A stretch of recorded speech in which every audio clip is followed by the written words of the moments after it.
We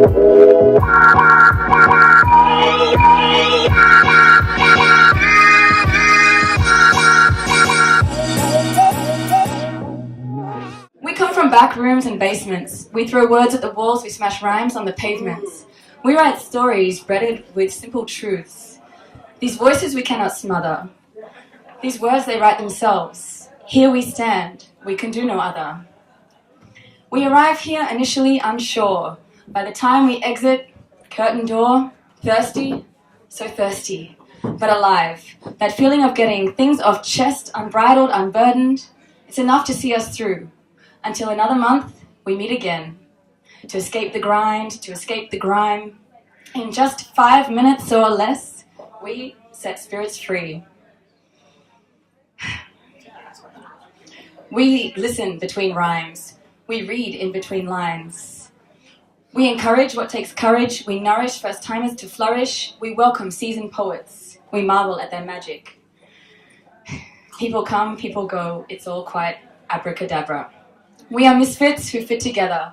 We are offbeat, but when I hear you applaud each other, sounds right on beat to me. We come from back rooms and basements. We throw words at the walls. We smash rhymes on the pavements. They say, I don't know how long a good thing can last, but as long as we've got words, we'll have the last laugh. So welcome.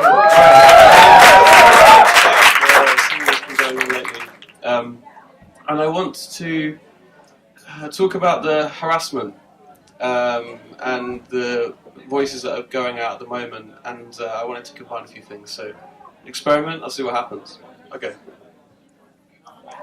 You're like a mermaid in a sea of blue flowers. You're my previous pearl. I love you, my queen. Fragile male stands like glass in a mirror of repented rage. Slick eyebrows, but anger hidden beneath behind his girlfriend's generic pale blue jeans, standing too close, enabling a reaction. A man stood there without malice, but held back. Hold me back! I'm scared, and I will punch you if you look at me.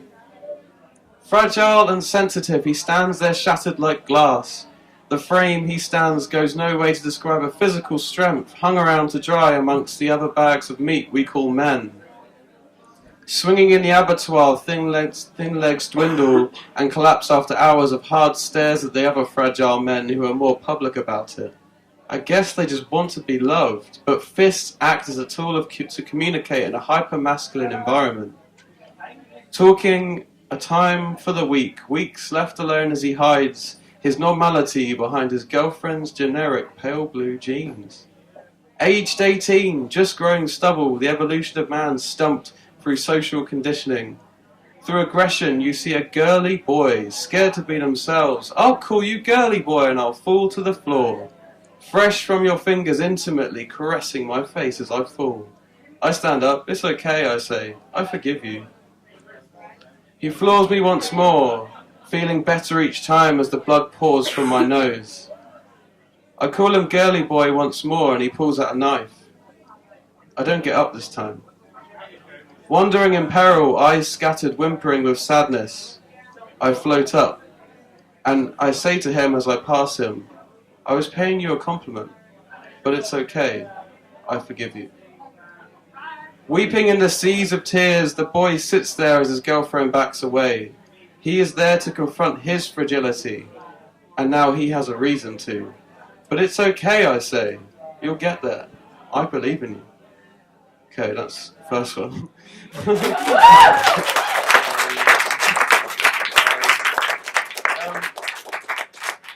This is a thought I had, and I'm in love, so this is a stem of that, I suppose. I've got an animal in my butt. I found it. It wriggles sometimes. And when I'm with my love, she can wriggle it without judgment, because it's just my butt. Thanks. It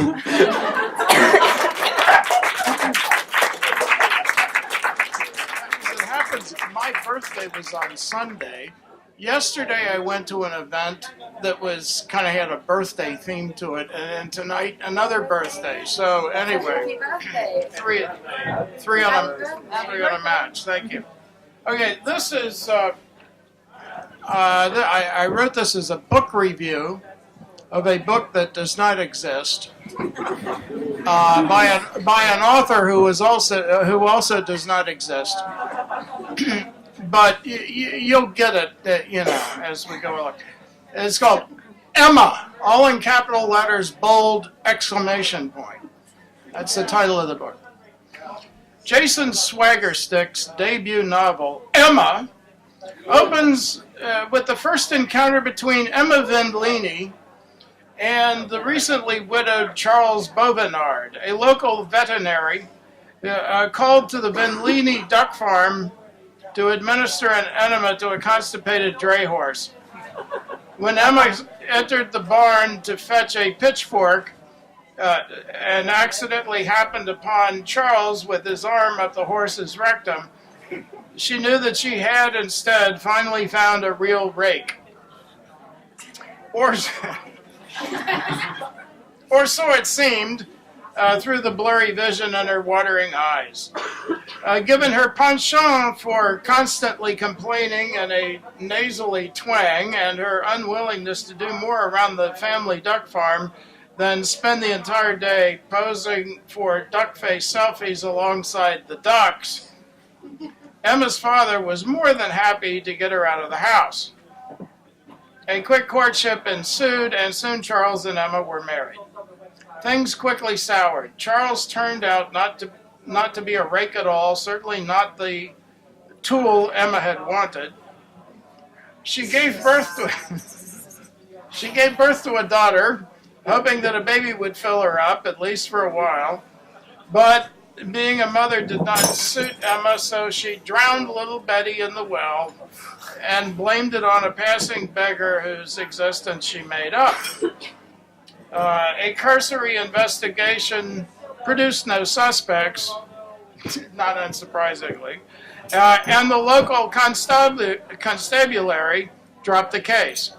Emma then began a series of dalliances with local lads, all of whom were more than willing, especially as she was paying for the parties with Charles's money.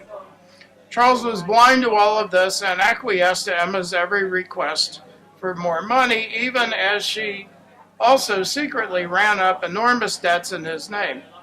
The chickens came home to roost when the debts all came due and no one would lend Emma any more money to pay them. Now, a Shakespearean aside here, that's rough, except for the part about the baby in the well. That's roughly the plot of Madame Bovary up to this point.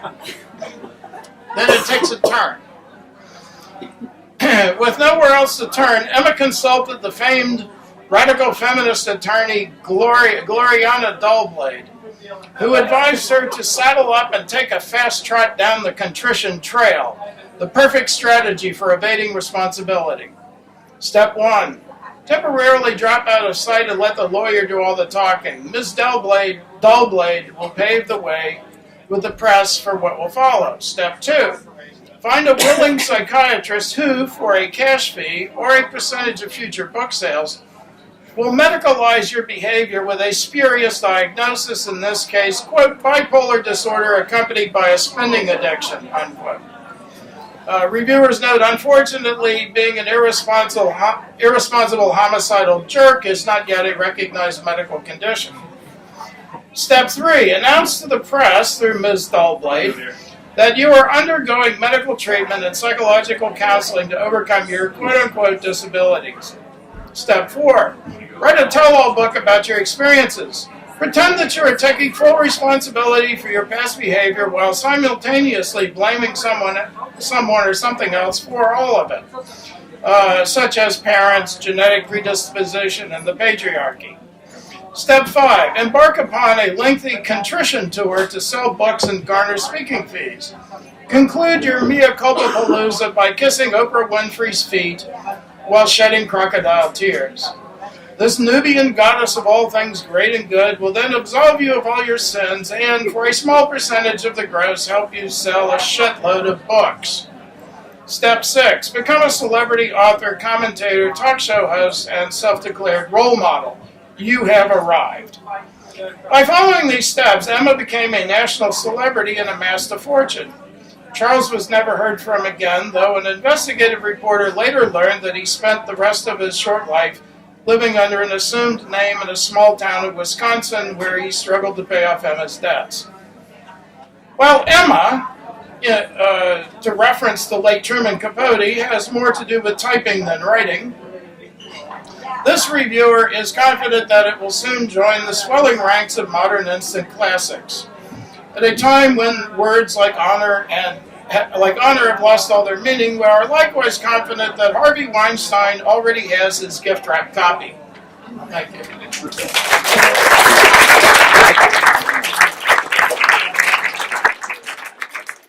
Stones.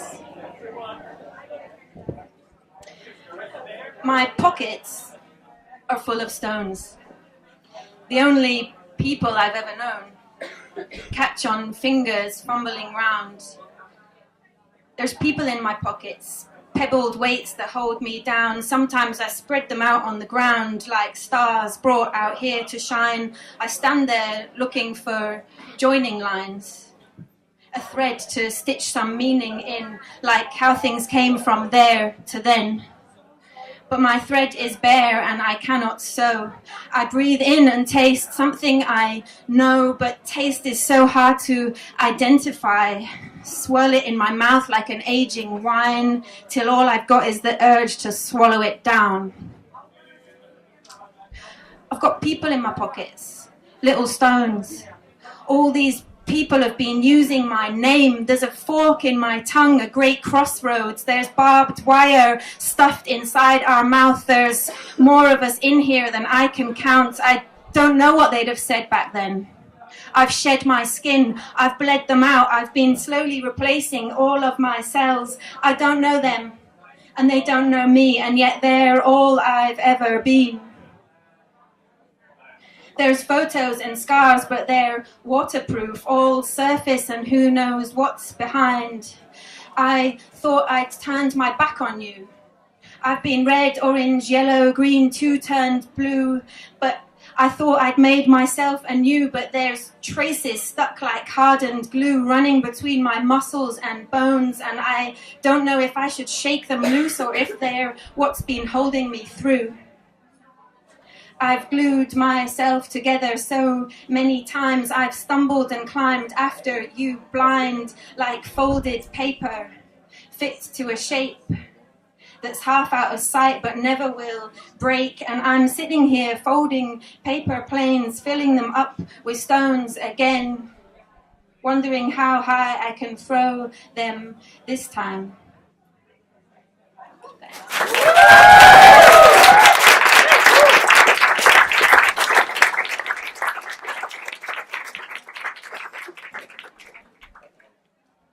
It's been a crazy year. I've been spinning around a lot, and I've been in my head a lot.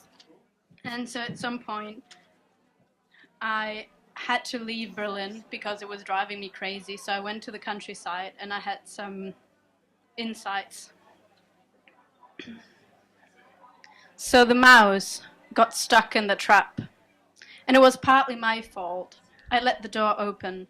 I hadn't known, of course, neither was it my intention, and yet it was a consequence of my actions. So I felt responsible to some degree. The mouse was struggling to get out, and I was hurting to see it, and waited some minutes, hoping it died quickly, to ease its pain, but mostly to ease my guilt. The ego works in a funny way. You might think it's compassion. I don't want the innocent animal to suffer. It did not die quickly, and I thought I should kill it so it doesn't suffer longer, taking responsibility for what I'd done. I grab a bottle of wine and draw nearer. The mouse holds still, sensing me. But I can't do it. It seems so full of life and energy, although its head was kind of squished. It wants to be free, desperately. So I release it, half a coward, wine bottle in hand, so I can end its life, should it mean too much suffering. And so as soon as I release the mouse, it jumps up and down, gathers its thoughts, and runs away into the bushes.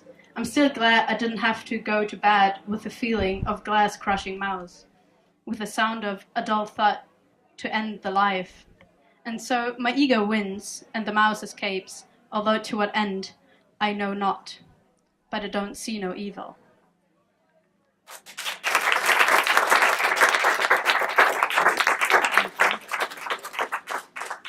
So for those of you who don't know me, I write poetry in Spanish and in English, and I always like to read a poem in Spanish also, because it's kind of where my poetic roots come from.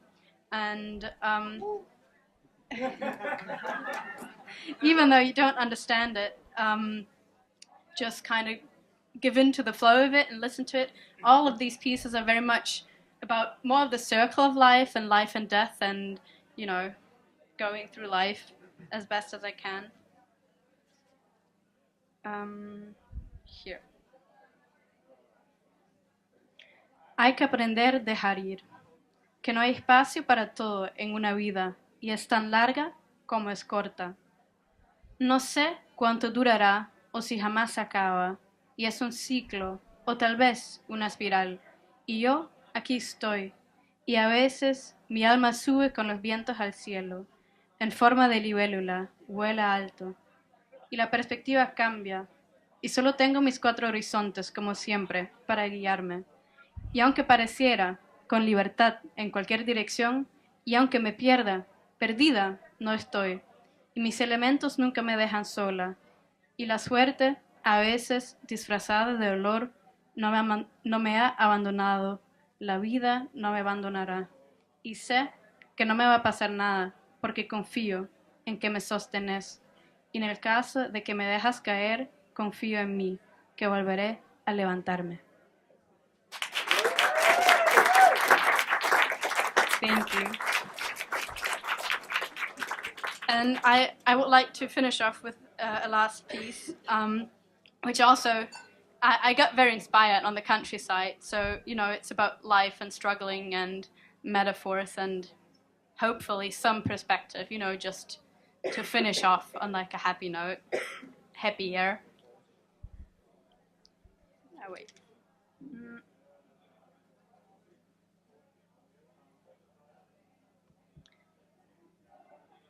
And I look up in time to see an ant carrying away the mosquito I killed as I caught it trying to drink my blood.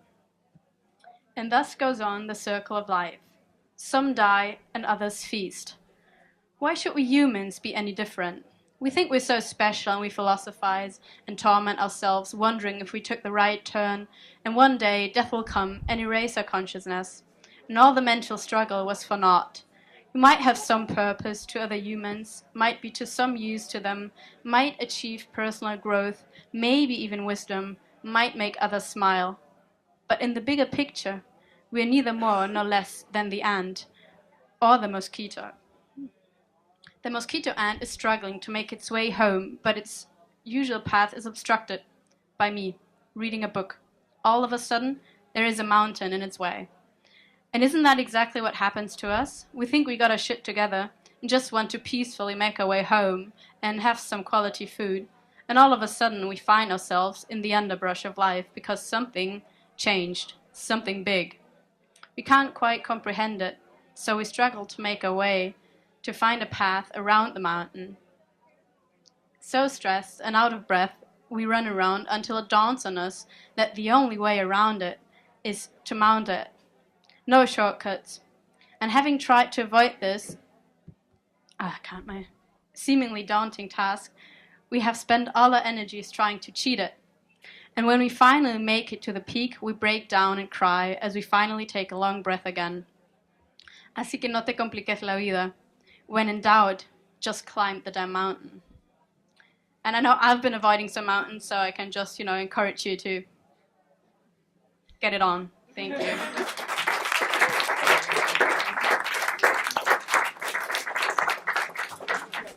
Hi guys. I write mainly short poetry. I have 4 short ones for you today.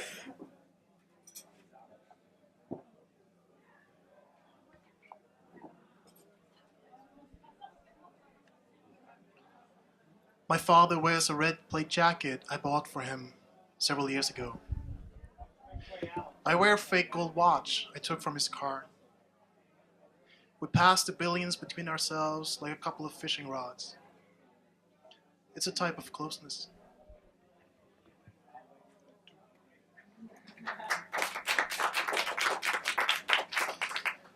I'm sitting at the bar with a book on Saturday night. The girls here aren't interested in talk on Saturday night. I'm wearing Paper Passion by Steidl. In front of me, a vase of rotting flowers smell magnificent. I wish I could tell someone.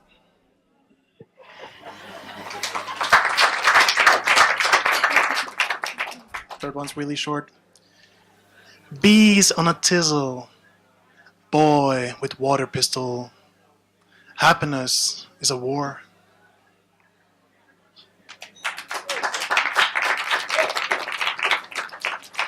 Last poem I've written for my roomie. Don't worry, she's heard it. I'm not sure if you make me morning coffee anymore, or just leave me yours. But you do rouse me. The CK1 in the hallways and doorways of our home, your soft voice on the telephone, the way you gently close your door to masturbate, and the way your hidden moans find their own way to me. I see you put your toothbrush in my glass again. Do I put it back in this hole? Should I be hanging my jacket on top of yours? Of course, I won't ask. I'll keep it to myself. I have to keep my senses. You don't always return any of my stuff.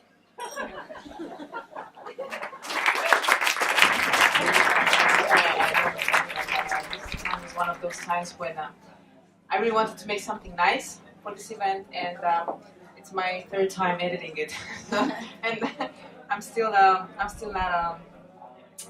100% sure. It's gonna be a story, and I have a small disclaimer. This story is protected under the copyright laws of artistic purposes and the countries throughout the world. Country of first publication, Whisky and Words, Keith Barr. The story, all names, characters, and incidents portrayed in these productions are fictitious. No identification with actual persons, living or deceased, places, buildings, and products are intended or should be inferred. No animals were harmed in the making of this story. So I quoted it, of course, it's not mine. Are you in a happy place? He asked. She took a moment to look around. She needed to stop taking all those questions literally, as some were just politeness, manifested boredom, or expedited curiosity. The place seemed quite antiquated, yet multicolored and trendy, a Berlin-like dichotomy, and her high heels were just a sophisticated touch. She wasn't sure it would fit the outcome. Yet she was stubborn that way. She wouldn't relent any detail from the shape she wrapped her message with, no matter the rules or the exceptions coming her way. It was her first time in that place, which bore the name of someone from her past, and now it was ironically displayed before her eyes like a crux she needed to solve in order to share her art. This can only go great or bad, she smiled, confident that at least the name would bring her some luck as she stepped inside. The high heels and the smile seemed to have done well that night, where impressions were welcome as long as they stayed within the lines, professionally displayed by the host with puns and touches of fun, her secret charm, along with the voice of a clearly underrated star. With a beer in her hand and the look reminiscing oceans and breezes, the hostess was wearing her versatility with gentleness and sagacity, offering a platform to all those in love with words and their purport for no charge at all.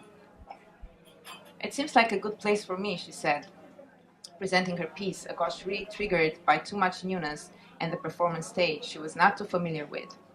Yet those smiles in the public, those eyes conjured by words' pacings, that immeasurable time suspending with sharings, while sharing beliefs in a foreign setting, that magic linking to unknown faces ready to catch to the catalyst air emotions and memories, was more than what she expected in that venue with past namings.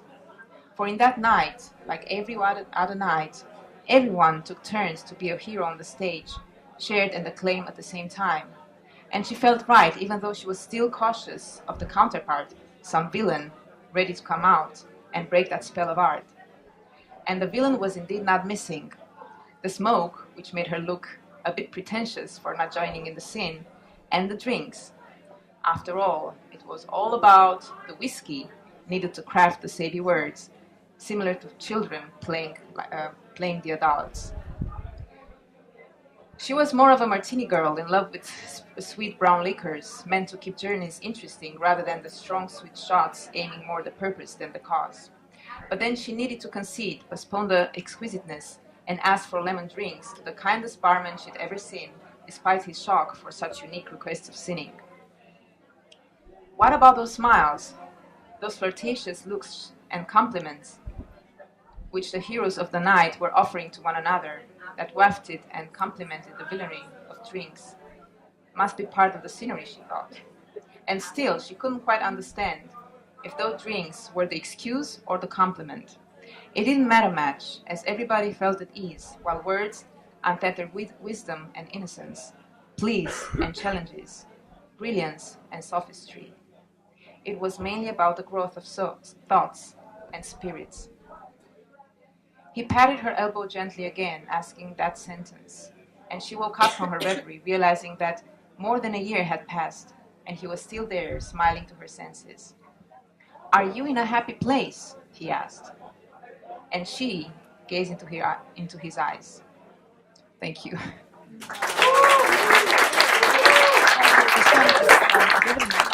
And it's called You Grow Up. The afternoon game turns into your 5-year plan. Running across, ringing your neighbor's bell, turns into a monthly scheduling cram. The seat above the clouds becomes a means to an end. When did a night unplanned start feeling like it was heaven sent? No more orientation and looking into what might be, just juggling everything at all cost. You can't wait to grow up. Only when reason calls, you realize the innocence that you have lost. Remember your first time kissing? Remember how all the movie's romance was kind of missing? Your first time being in love, your first time making it. All the time beforehand, being in a constant state of nervousness, maybe was even panic. But now the panic, the romance, the lightness is long gone. Now you're staring at the 7-year itch into a relationship that just feels like it's been dragging on for way too long. The innocence of ignorance dissolving into the water glass that's life. Used to make it taste better, healthier, until you've started planning your romances with the precision of a surgical knife. The innocence of no pretense, curling around your ankles, crashing on the sand, slowly pulling away from you towards the endless ocean, leaving you to strand. You gain your earnesty in exchange for curiosity. Your parents' prohibition turns into your own decision about life's velocity. You trade your creativity for your liberty, or at least that's how it feels, while you're enjoying all of freedom's endless serendipity. You learn to consider, first sorting through your mind's litter, instead of feeling if it's right. You carefully brush the then out of your hair, and see the plans of the now giving you a bigger fright. You've slipped out of your mindlessness, gaining consciousness only to access worries and stress. Sometimes you stop to wonder, when has life transitioned into such a monumental, tangled mess? There are friends you're missing, but never call. Work that is too much, and still instead of doing something, you stall. Love it, change it or leave it, your life's motto. When push comes to shove, your behavior just stays on auto. Engineer yourself, be mindful, be strong, be enough on your own, don't compare to anyone else. Years have gone by, leaving broken hearts that litter the playground. To what part they're your shards, those numbers are unsound. Feel these pieces of disconnectedness in how they cause a person's irritated affectedness and leave a mind muddled and your very own self directionless. The innocence of ignorance has long since departed, and sometimes, just sometimes, you wish you could restart it. The innocence of ignorance, yet you still loved leaving behind, as the dusk of life, at least so you believe, demands a grown-up mind.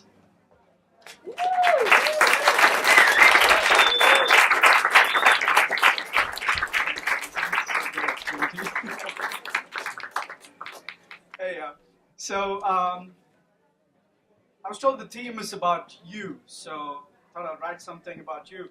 And this is more about how I see you people. So I think you guys should be in this also, you know? So, should we do this together? Right? Yeah, cool. Okay. So, it's very simple. I'm just going to have two signals, and you have to do some stuff for that, okay?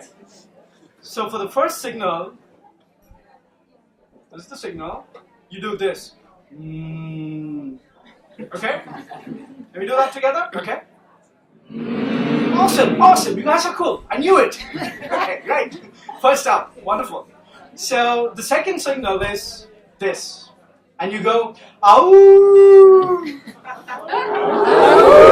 Yeah, that's it. That's it. Wonderful. Awesome. That's cool. So we're ready to go. Ready to go. Okay. So this is called All That I See. You, my Monday, stand there while I stare. You know, good moon, this isn't really fair. Wait for the skies to burn till the forest of stars return. When beams of light descend, slender hips they bend.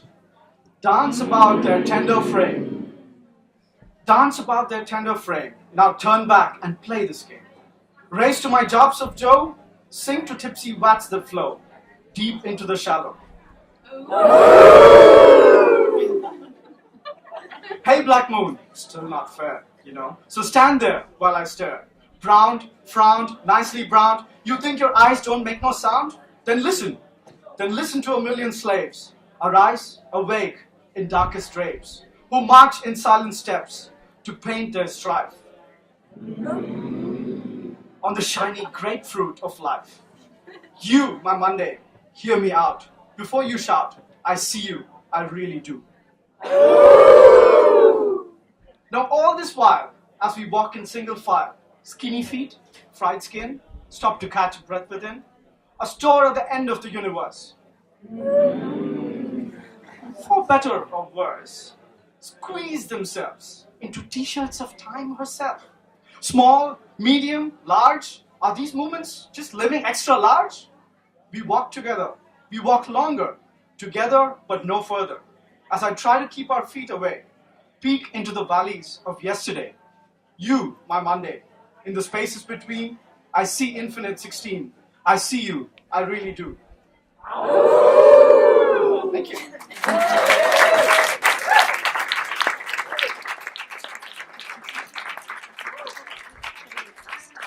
Time that I'm actually expressing myself in this way, so thank you for taking away my virginity.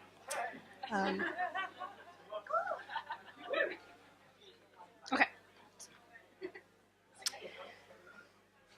When I think of you, of me, I think of water. The way it flows, the way it just is. Water doesn't question itself. It doesn't question if it's a rock, if we're a tree, or a goat, or Kanye West. Water just is. It fully lives out what it's meant to be. It fully embraces what it is. It doesn't try and stop from being water because it thinks it's going to splash all over and make a mess. It's not afraid that it's going to be too much or not enough. It's not afraid to be rejected for a shot of whiskey. Water doesn't stop itself from being water because someone may drown in it. Water just is. It flows. So what stops you? What stops me from being who we truly are? Why are we constantly trying to be someone that we're not? What do you need to fully allow yourself to be you? Just like water allows and embraces who it truly is. Who are you, really? This control of wanting to be something else, it's enough. It's enough. And as I say this, I feel a heaviness in my heart. I feel the weight, the metal that I put around my heart because when I exposed who I truly was, I was told I was wrong. So I covered myself up because I felt like I had to. I felt that I had to do that to protect myself. I needed to protect myself. I needed to protect my heart. My heart couldn't stand any longer being told that it wasn't true. My heart didn't want to hear that it wasn't love when all it was love. when all it was pure love. My heart wants to be loved because that's all it is. But what you did was convince me. All you did was give me the experience to see that it is not true. That in fact my heart, that I am wrong. That who I am is not true. And I believed it. I believed it because looking at you, I thought you were love. I didn't know any better. You weren't capable of giving me what I wanted and needed, which was pure love. That's all. And so I always wondered why I couldn't come out and just be me. Be free to be me. So I put everything that I could around my heart, layers upon layers upon layers. And from there, I showed the fake version of me. So that you can be okay. This way there would be harmony. Otherwise, continuing to show me would have been too much for you. And in fact, for a very long time, I thought the fake me was the real me. Until now, I can now feel.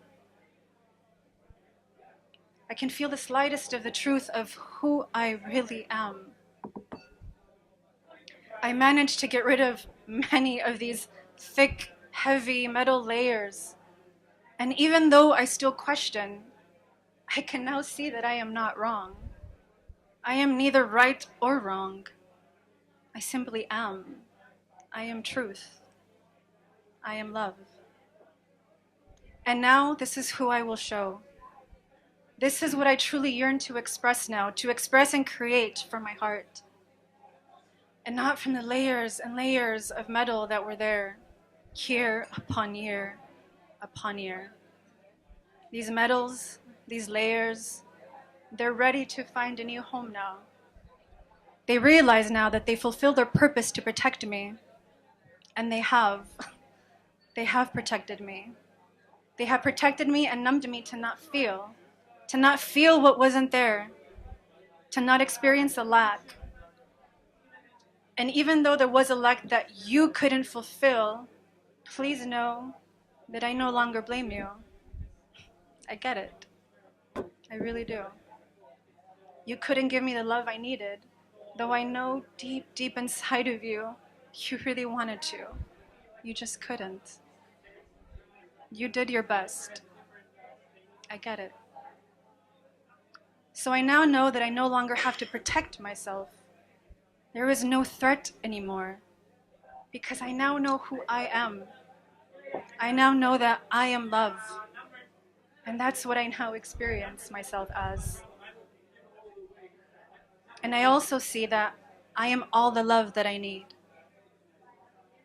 Because I am. I am truth. I am love. And you are love. And you are love. And you are love. And with no exceptions, we are all love. And these are the words of my heart, the voice of my heart. Thank you.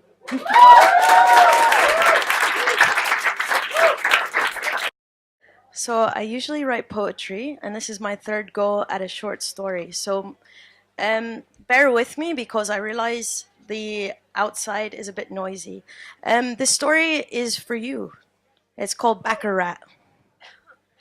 As a young kid, I used to scare the hell out of my dad, who would often find me lagging behind him in his business suit at a red light.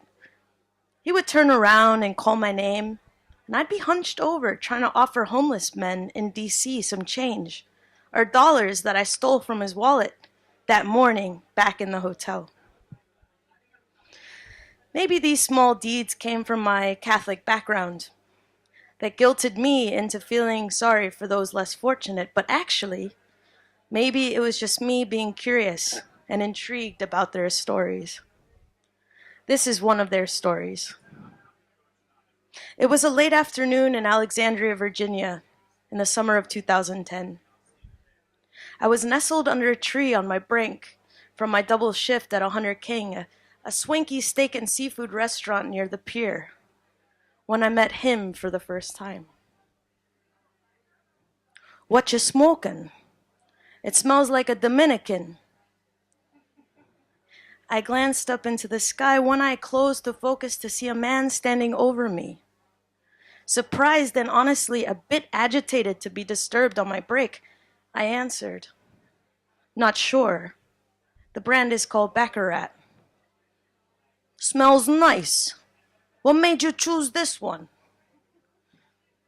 "Well, sir, it's one of the few cigars that has a sugar tip, and I have a sweet tooth." I took a long drag of my cigar, and I kept staring at him, wondering what the hell he really wanted. "I smoke cigars too, but only on special occasions." And there was a slight pause, and then he sighed. "I was wondering, can I have the rest of that?" With both of my eyes open now and alert as hell, I found him staring at my half-eaten peanut butter and jelly sandwich laying on the tablecloth that I had stolen from my restaurant to use as a blanket during my split shift. "You can have the rest of it," I said, hoping he would go away if I complied with his request. Without a thought, he proceeded to sit down next to me on my tablecloth. And I was too worn out to question him. People around us were docking their sailboats, and children were giggling in the background as they played tag.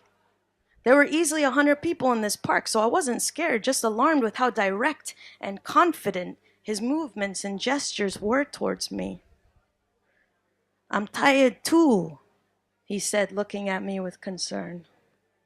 "Please, keep resting." I slowly put my satchel under my head to give it a pillow and to make sure my belongings were in fact secure. "Don't worry, kid. Don't worry. I don't want anything else of yours." He was almost offended at my gesture. I felt so bad I offered him my banana. Damn, how do you make this thing? Okay. He then began to play his harmonica, a tune I knew from my grandfather. It was Hurricane by Bob Dylan. This was oddly comforting to me, and I started to relax in his presence. He finished the last note on his rusty instrument, and when the time had come for his departure, he scraped the crumbs off the tablecloth and said, "Hey, kid, a group of people like us have dinners together on Tuesdays under the bridge by Town Hall. Feel free to come when you'd like. It's free. It always is." I sat up to shake his hand, because that's what you're supposed to do, to show my humanity. But by the time I fumbled out of my nestled position, he was too far away now. I watched him slowly go through different trash cans along the circular path back around the marina. That night, between every order I took and special I rehearsed and glass of wine I poured, I thought of him, his voice resonating in my head. People like us. What the hell did he mean, people like us? This humored me and bothered me all the same, and I couldn't let it go. A few weeks later, I went to unlock my car after finishing my evening shift. Doop, doop, when I heard a familiar voice calling to me from under the bridge. "Hey, Baccarat!" A group of men burst out laughing in song, and I looked up, and it was him, and I smiled. "Come here, kid. Have some pasta." I told him I was headed home, but "Come here," I said to him. "What you want with me, kid? Come here." I wanted to apologize to you for the other day, you know? To be honest, I was scared shitless of you. I also wanted you to know I'm not homeless, but I'm grateful for your dinner invitation. He took a pause and started grinning at me. "Kid, you're obviously not homeless. This is an Acura 2014 Acura TL. But I could see your loneliness. I just wanted to know you. That's all. In this moment, I felt so vulnerable, and then I had a sense of urgency, and I pulled him. I took his hand and I made him cross the street with me. His usual confidence hesitated, and I could feel his resistance, but I held the door for him. It had been a long time since someone held a door for him. And he smiled. My friend Zach greeted us into the shop, and as he led us to the humidor room, the man's eyes started to soften and glisten as he stared at all the rows of cigars and tobacco choices. Kid wants to buy you something. Choose any one you want. It's on me tonight. As we made our way out of the shop, I told him, you must save this for a special occasion.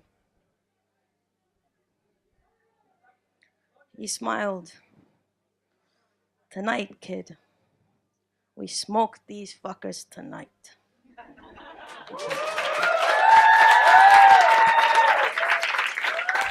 Once again, O'Hara and I had found ourselves in the most run-down whorehouse in the entire town.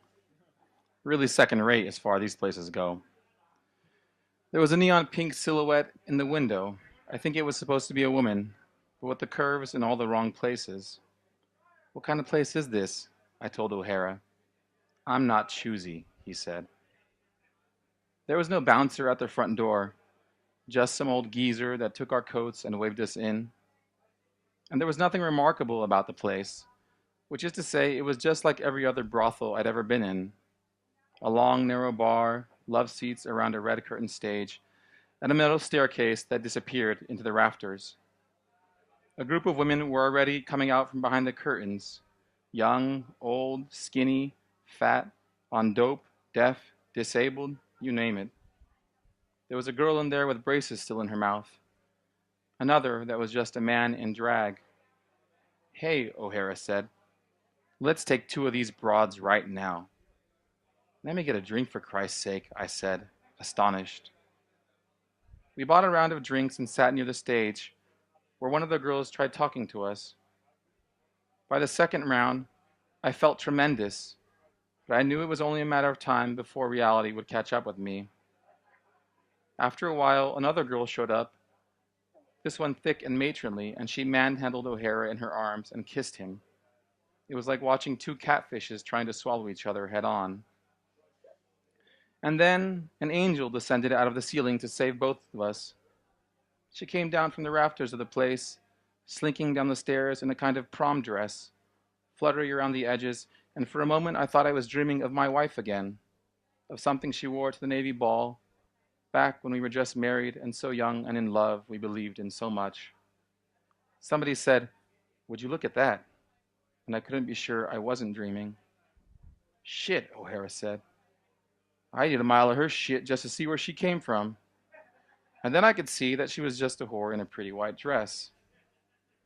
She stopped at the bar and got a bottle of champagne. She had dark, sleepy eyes and a freckled, moon-shaped face. She said something in Spanish, but O'Hara put up his hands to stop her. Hey, hey, he said. We no speak English. We no speak Spanish. You speak English? Ingles? The girl shrugged and took a drink out of the champagne bottle, and her mouth left a bright ring of lipstick around the neck that filled me with longing. She said something quickly in Spanish, and I could barely follow it. What'd she say? O'Hara asked. I shrugged. Man, ain't you a beaner? It doesn't mean I know Spanish. And you went to college too? So what, I said. It was just some community college I dropped out of for this line of work, whatever it was. How the hell am I supposed to buy her? He asked. She's gonna gyp me, I know it. I'm not gonna let her gyp me. Relax, I said. Whatever you do, don't let her gyp me. My Spanish wasn't very good, but I could get by, and it wasn't like O'Hara would know what I was saying anyways. You have to talk slowly, I said to the woman. She nodded. How much does it cost? I asked. For who? The girl said, and she looked from me to O'Hara, and her eyes lingered as she'd seen him for the first time. He was older than me by a few decades, with a balding head and thick, big brown glasses, and a pale, acne-scarred face that drooped on one side. This was from an accident he'd had as a kid. His mother had baptized him in a bathtub, and he'd almost drowned. The brain damage wasn't too serious, but it left him in a dopey, liquid kind of state. Sometimes when you're talking to him, he'd fall right asleep. At first I thought he was just old, or he had some kind of disease, and then O'Hara told me this story about his mother nearly killing him, and I felt sorry for him. He was just ugly and trying to forget who he was. That's why he drank the way he did. That's why we all drank the way we did. For this guy, I said, nodding at O'Hara. I thought you were asking for yourself, the girl said. But him, and she looked at him again, this time with open disgust. Christ, O'Hara said, what the hell is going on? Are you buying her from me or what? Tranquilo, the girl said. She wants you to calm down, I said. I am calm, he said. Tell her I'm calm, all right? But I could see that he wasn't. I don't know, she said. He looks scary. Scary, I said. And I looked at O'Hara again, and well, I had to agree. The more he stood there fidgeting around, the more he started to look like some tweaker we'd just met in a back alley. He does, doesn't he? Are you sure he won't hurt me? The girl asked. He looks like he's into that sort of thing. And she hiked up her dress to show me her thighs. They were covered in bruises, the color and shape of old wine stains. I don't know why the hell she showed me those legs. You think he's going to kill you or what? I said. He's just ugly, that's all. What's she saying now? O'Hara said. She said you're a fine-looking fellow. I ain't so bad, am I?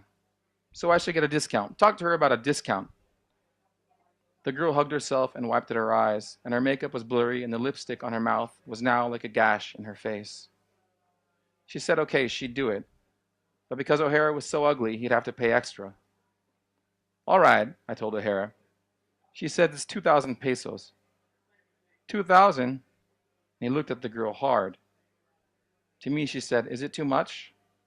Okay, tell him 1,000. What's she saying now? O'Hara asked. 3,000, I said.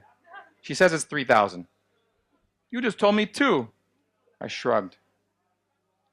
He had the most awful fits of rage, maybe for what his mom did to him, and I thought he might have one now.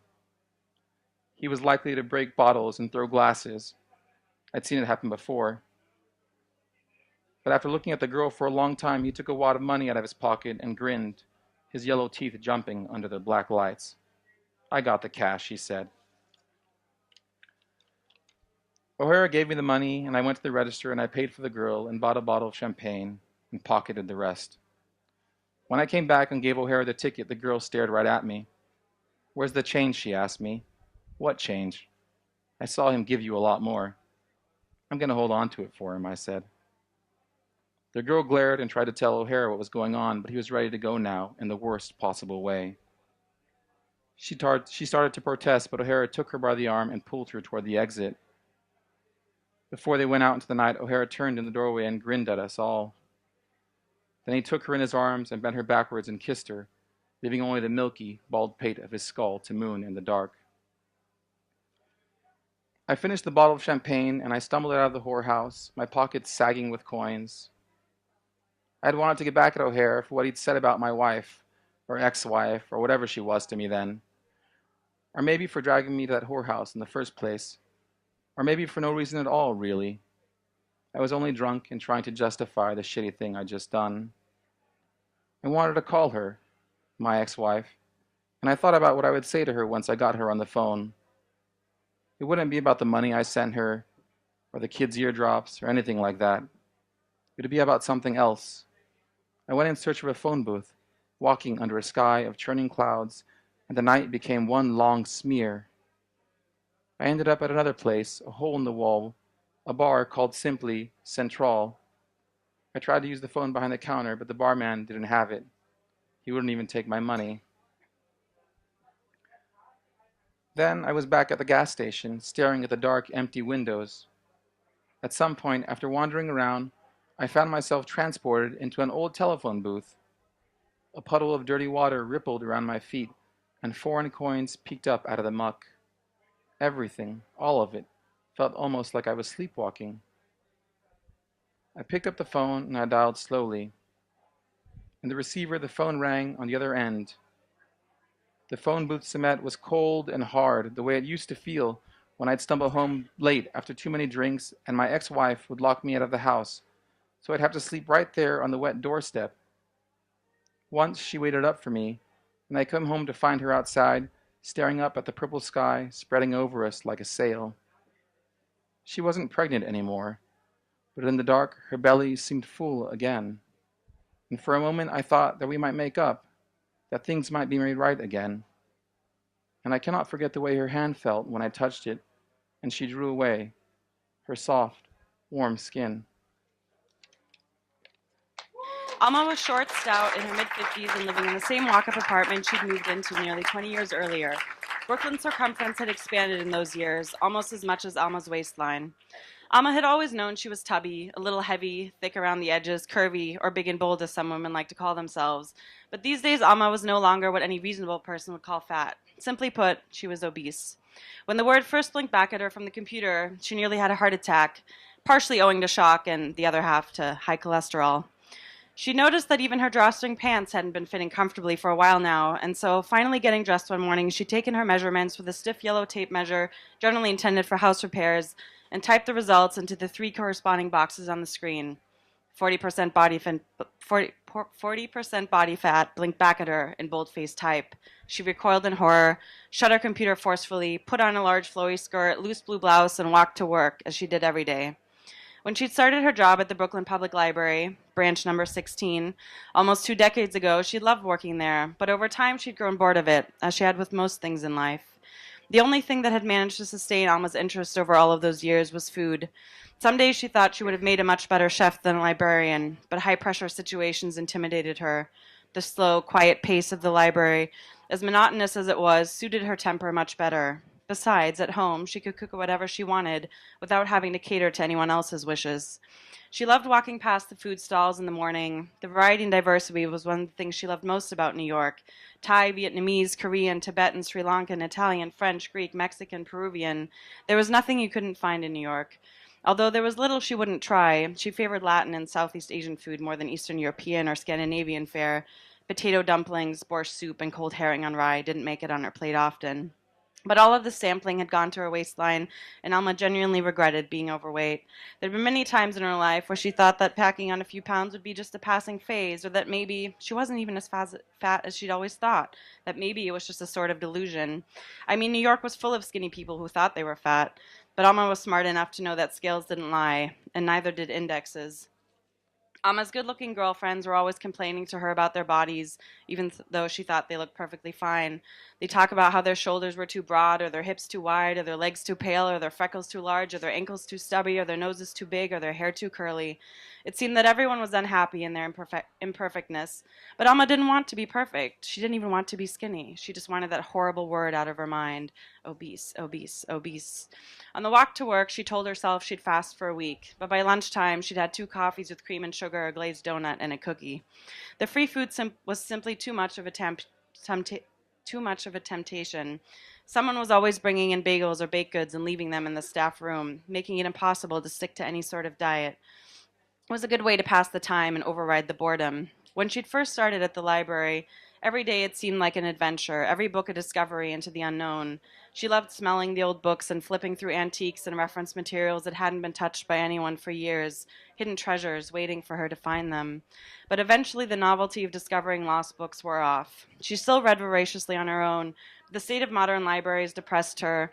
The students only ever asked for the Wi-Fi password, and her profession had become largely obsolete with the digital age. Many of her colleagues had had to find jobs in other fields.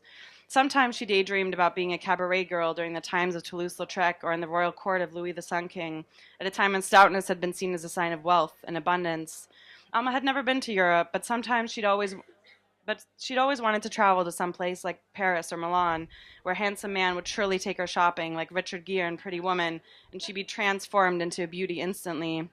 She'd even thought about going to one of those fat camps once, like Big Loser, where they make you eat salad and exercise all day, but it looked too much like torture. She'd simply never had the kind of discipline or willpower required to stick to an exercise or beauty regimen.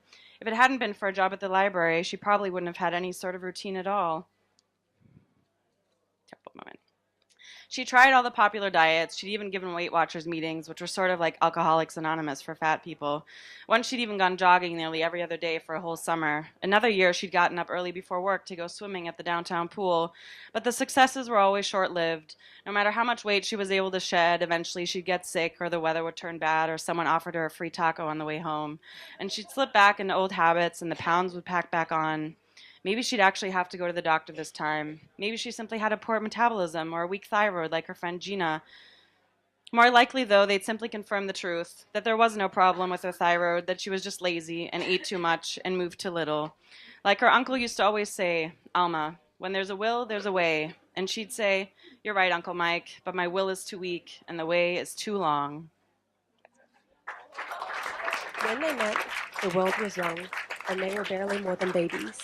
Though their passion was prosaic, it derailed their daily drudgeries and entailed a kind of optimism which their lives had always lacked. It drove away the dreariness and seemed a sweet escape from the family homes they grudgingly inhabited.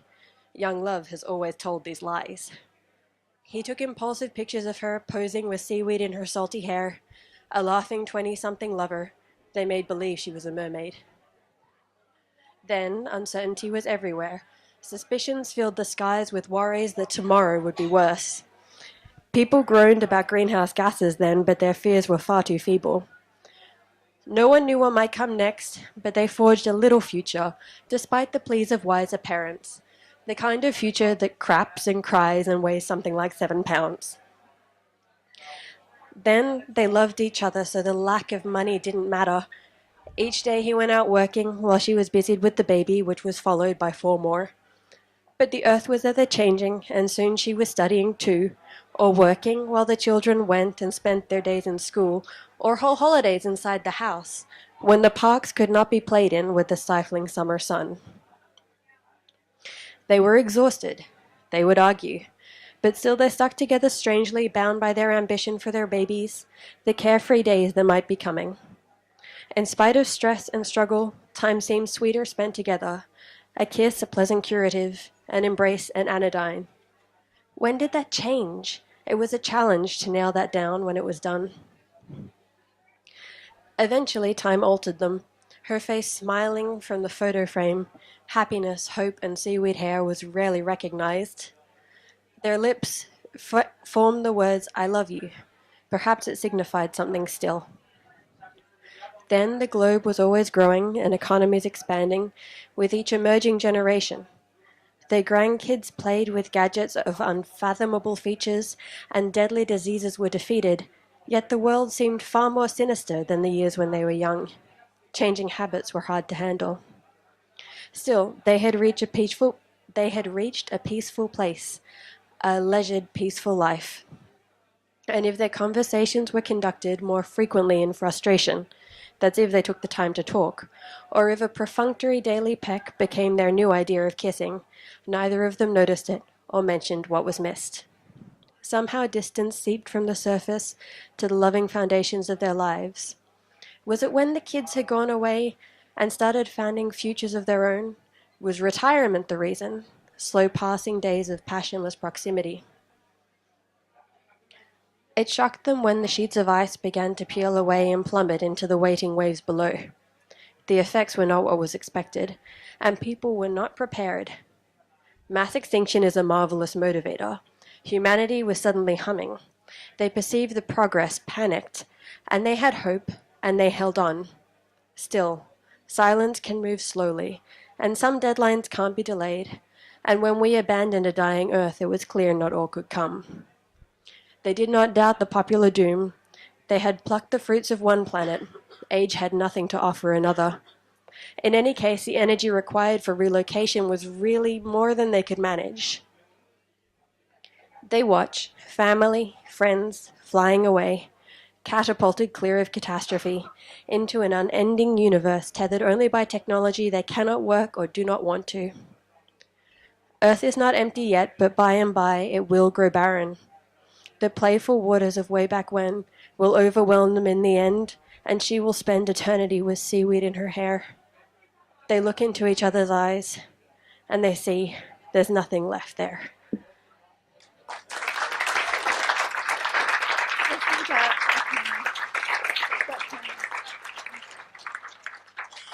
Deep inside, the heaves of heat subside, blood flows countercurrent, urine stripped of water, a thick syrup. Exhale, nostrils vaporize. Eyelids flutter, dispel the dust with a transparent stutter, wrapped in reflective fleece, repel the fiery lethal heat. Fatty reserves metabolize. Wild and dusty, dry and weary rides the dromedary. Camels trudge the barren desert, parched and needy for a pairing. Sweating doula fantasize.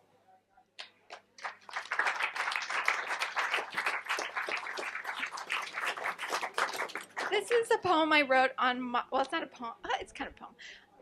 On my 30th birthday, when I decided that I really wanted to move to London. It's called Metro Personals.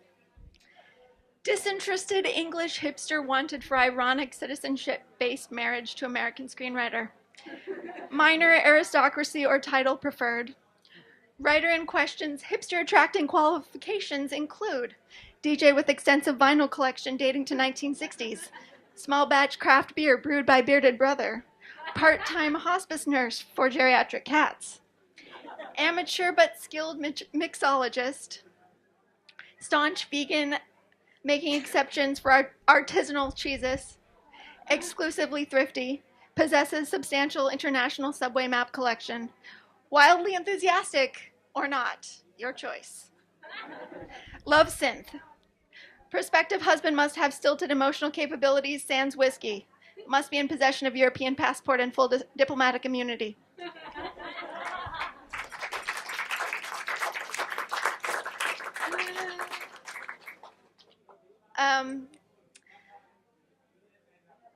Provocative smile, obviously layered in mischief surprise. Happy, soulful, strong, vulnerable, stoic, emotional, confident, weak. Professional acumen, respond immediately, work quickly, meet deadlines, shift dynamically, dispassionately present skills, interests, qualifications. Personality check, social media use lacking frequency, display emojis freely, hold no emotions tightly, avoid GIFs, remain neutral, stand boldly, participate actively, bleed subjectively, hide true self obsessively.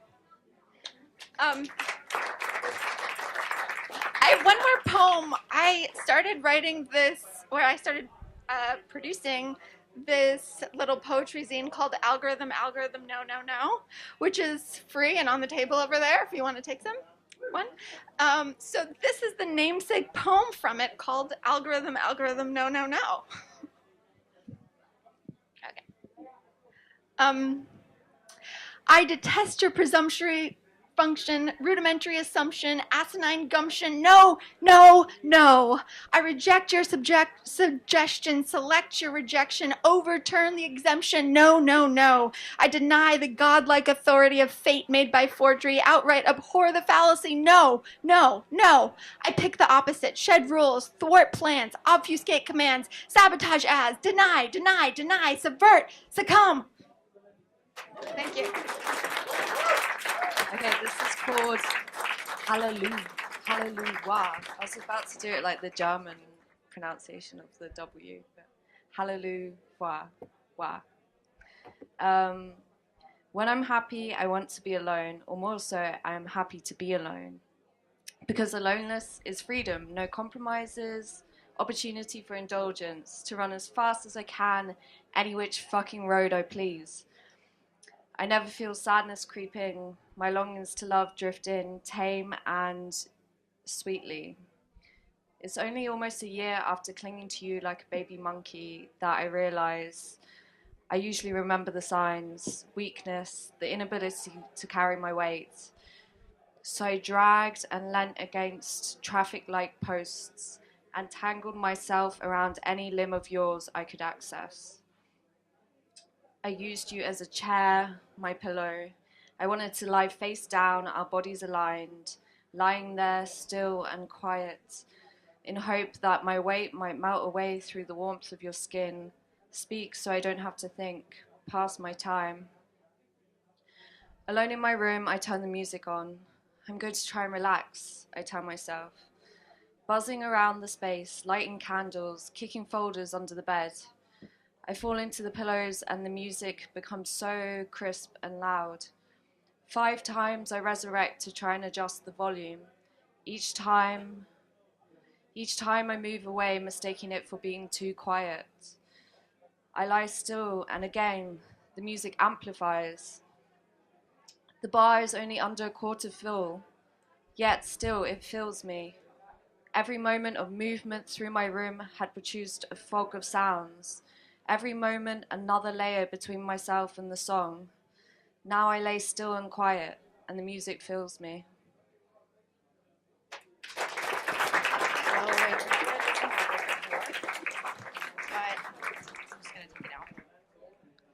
I'm going to bring it down a little bit tonight, but this is for all the people in my life that have ever felt pain or struggle.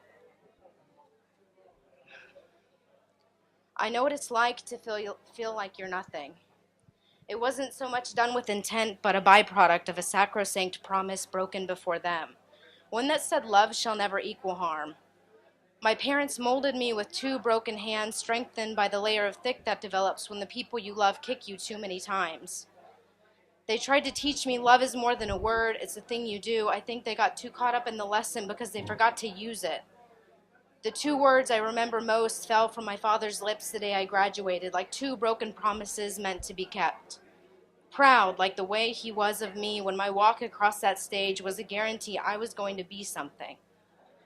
Love, like the word he said to me when he realized his firstborn wasn't going to be home much longer. I remember he said he loved me that day because I remember being surprised. My parents held me with nervous hands and happy hearts that day while we posed for pictures too special to capture in a man-made lens. My mother's belly distended, with the trauma that happens when a stepfather touches you in a way a child is never meant to be touched. When a man made a vow to cherish her mother in sickness and then in his sickness cherished them all. A trauma that comes when a mother permits an act that disturbs Mother Nature, so that even the earth shrinks away. But I wish the permission was the worst part, because maybe then you'd have a chance at boxing it away. No, then she had to create another box, one of physical abuse and psychological wrongs that come when mental illness raises children on the belief that sexual abuse is the theft of a husband by a child. My parents molded me with 2 broken hands. My father was a man who worked 12-hour days in the sun-filled, humid-licked summers of Louisiana, with nothing but a few tools, old work boots, and holey socks, to make sure we had a meal on the table and clean socks in our dresser drawers.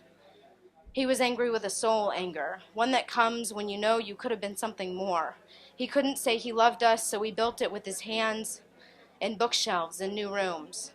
Love is a thing you learn to do right, and his lesson got stuck a generation ago in a war that captured as many hopes and dreams as it did people. It took his father strong and ready to live his life and returned him half broken, the kind of broken forged from memories that bleed death when you see death like wallpaper. His lesson came back and taught him love gets violent when it's drunk, and poisoned his chalice of childhood with a not good enough and a nothingness that started in the childhood before him and was sharpened in the traumas of war. It's no wonder he never said the word. Anger is the belief you have the power to change your situation, and he had a lot of belief.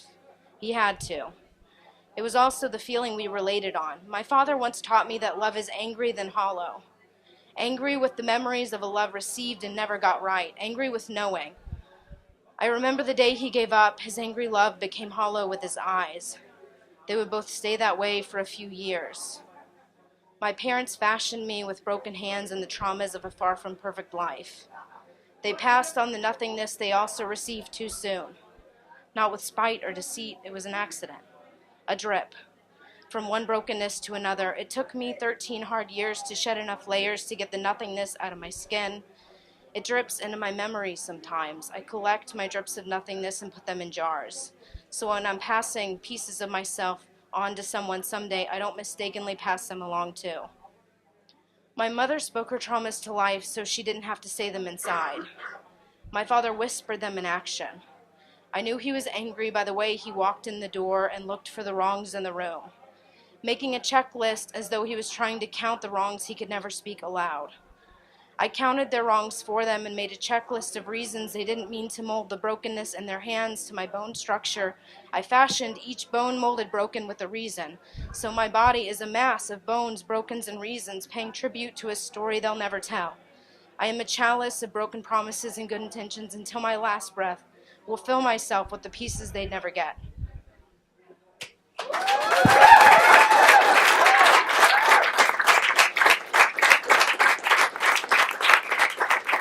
Hello. This one is about my experiences with mental illness. It's called These Mad Weeds. I'm going to try and do it without my phone, but have it here.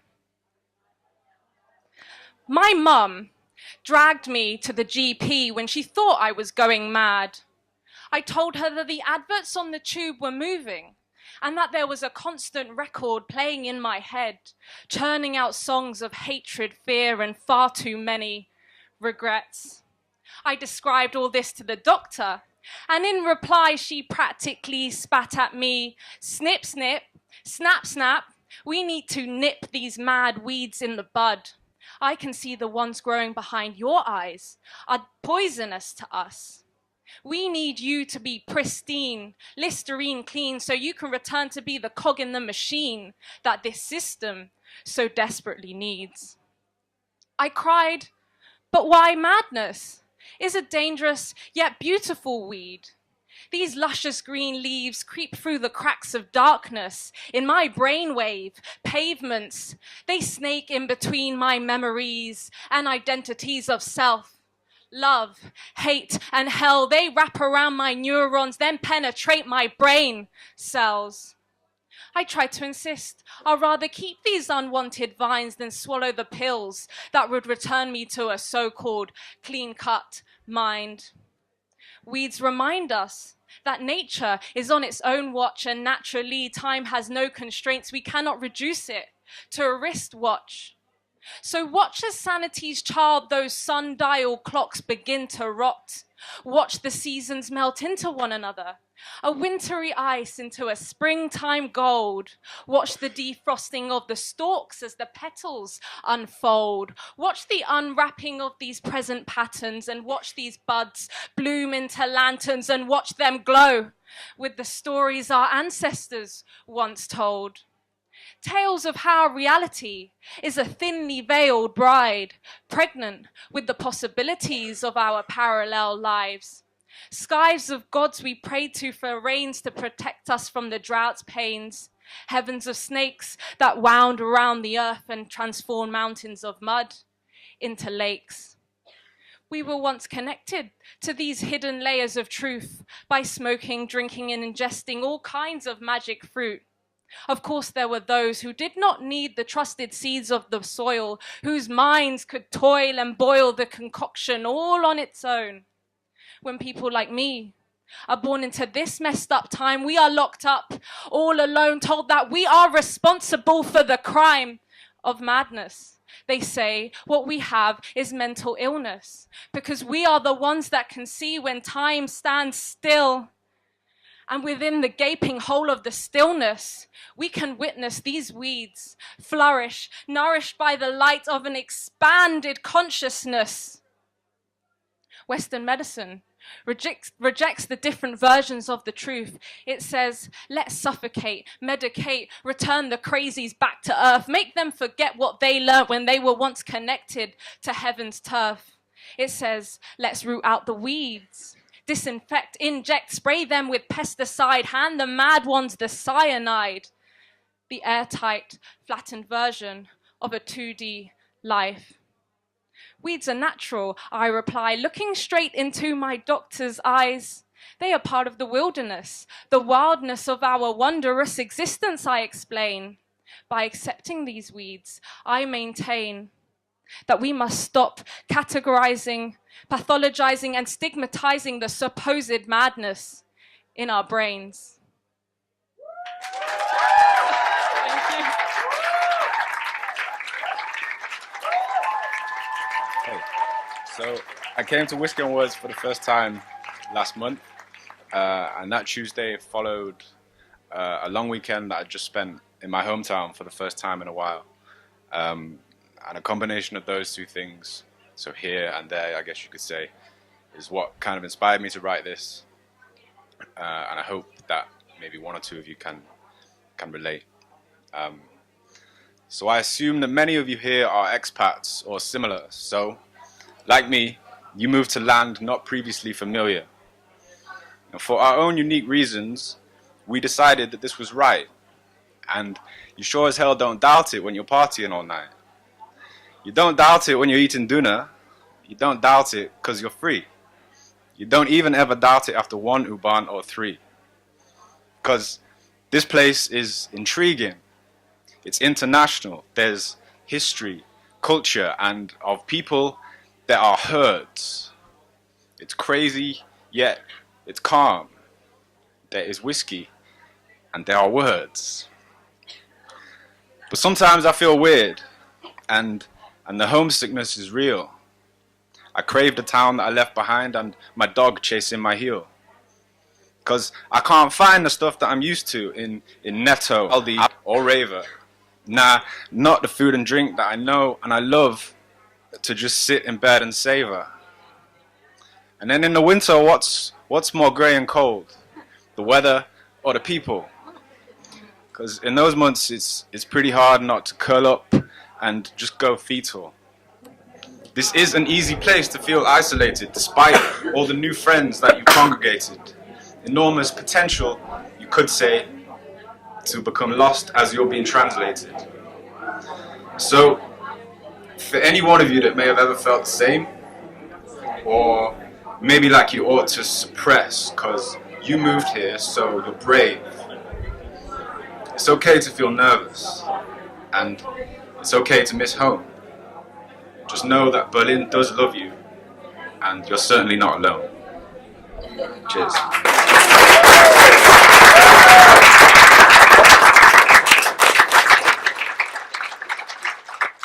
Okay, speaking about truth, this piece is called Hurtful Truth.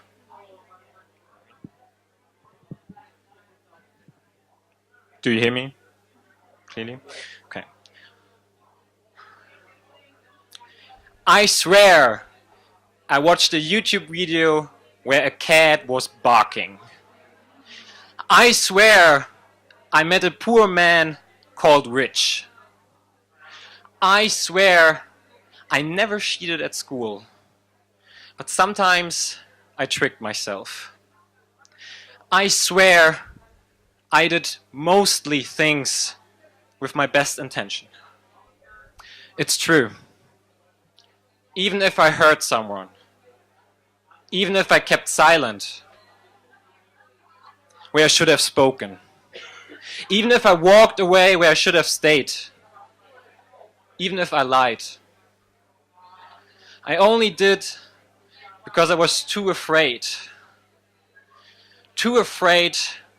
that the truth is too harmful for you or me. And it's the easy way out to not share the frustration that's nagging me for some time being with you. To answer, how are you? With I'm fine, while I'm crying inside. To tell my doctor, I feel good, while my chest keeps taking away my breath. Because I'm scared of the consequences. The outcome of the conversation, the reaction, the results of the test. I'm too scared that I cannot bear the right truth. So I bring in some colors for you and me. Thank you.